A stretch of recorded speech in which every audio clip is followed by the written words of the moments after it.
આજે દિલ્હી અને જંતર મંતરની જગ્યા રણ મેદાન બની છે। જંતર મંતર એ જગ્યા જ્યાં છેલ્લા ઘણા સમયથી ભૂખ હડતાલ ચાલી રહી હતી। વિદ્યાર્થીઓ એના હક માટે લડી રહ્યા હતા।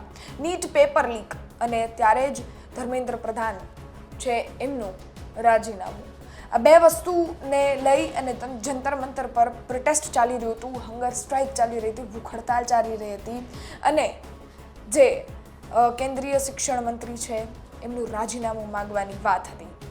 આ વસ્તુ ધીરે ધીરે વધતી ગઈ। છેલ્લા 20 દિવસથી ત્યાં સોનમ વાંગચુક સહિત સીજેપી, કોકરોચ જનતા પાર્ટી એવો યુથ, જેન્ઝીઝનો યુથ ભૂખ હડતાલ પર બેઠું હતું અને હવે એ ભૂખ હડતાલ છે એમાં અનેક એવા લોકો છે જેણે ભૂખ હડતાલ પૂર્ણ કરી દીધી છે, પરંતુ અહીંયાથી જ 20 તારીખે આજે પાર્લામેન્ટ કૂચ એટલે કે સંસદ કૂચ છે એ કાઢવાની હતી અને નીકળી પણ છે।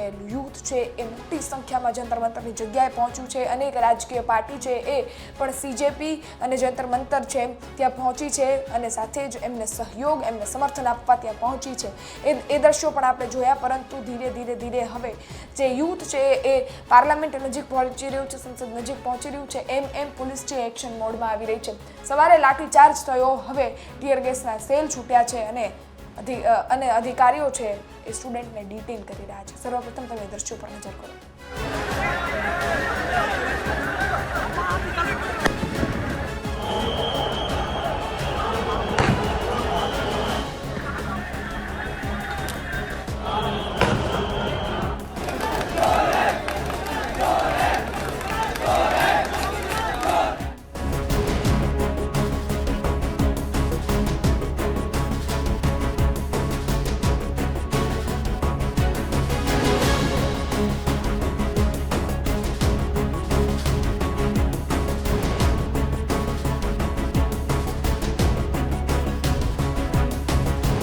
આપે જોયા એ દ્રશ્યો જેમાં સ્ટુડન્ટ છે ડિટેન થઈ રહ્યા છે।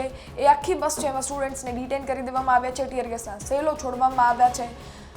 યુથ છે એમાં ભારે રોષ છે। નીટ પેપર લીકને કારણે અનેક જે સ્ટુડન્ટ છે એને સુસાઇડ કર્યું છે એને લઈ અને ભારે રોષ છે અને જે કેન્દ્રીય એડ્યુકેશન મિનિસ્ટર છે એમનું રાજીનામું જેમને જોઈએ છે। જેમ યુથ છે પાર્લામેન્ટ નજીક પહોંચી રહ્યું છે એમ એ સંસદ ભવન છે એની સુરક્ષામાં પણ છે એ બંદોબસ્ત કરી દેવામાં આવ્યો છે।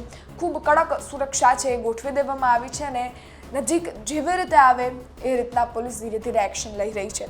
તમારું શું માનવું છે કમેન્ટ ચોક્કસથી કરજો। આ દ્રશ્યો અંગે આપના અભિપ્રાય કમેન્ટમાં ચોક્કસથી જણાવજો। ફરી મળીશું।